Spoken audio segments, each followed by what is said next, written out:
So मी 5 वर्षाची असल्यापासून गाणं शिकते. बापरे. Of course Okay. माझ्या आई वडिलांमुळेच हे शक्य झालं की त्यांनी आयडेंटिफाय केलं की मला आवड आहे गाण्याची.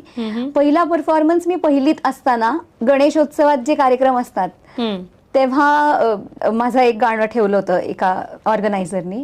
पण ते नेमकं ठेवलं होतं रात्री म्हणजे भैरवी गाणार होते मी त्या कार्यक्रमात आणि ते शेवटचं गाणं होतं. आणि ऑलमोस्ट आता गणेशोत्सवातले कार्यक्रम थोडेसे लेट सुरू होतात, लोक जेवण करून येतात आणि मग तो कार्यक्रम वगैरे. सो ऑलमोस्ट 11, 11:30 वगैरे वाजले होते आणि बाय द टाइम माझा नंबर आला मी झोपले पण होते.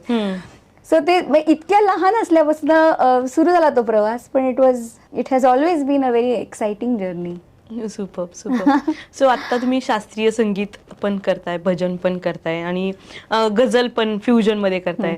सो काय सगळ्यात आवडीचं गोष्ट तुमची जवळची कुठली आहे? सो मी लहानपणापासून क्लासिकलच शिकत आली आहे. त्यामुळे क्लासिकल, सेमी क्लासिकल फॉर्म्स गायला मला समहाऊ जास्त, तो माझा एक कम्फर्ट झोन वाटतो मला.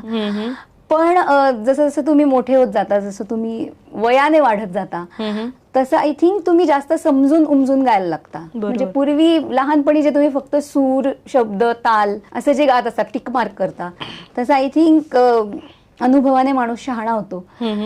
तसं ते शब्द समजून किंवा ते इमोशन समजून हळूहळू ग्रॅज्युअली गायला जातं. कारण की तुम्ही वेगवेगळ्या फेजेस मधनं जाता लाईफमध्ये रे, वेगवेगळे टप्पे तुम्ही अनुभवता आणि समृद्ध होत जाता.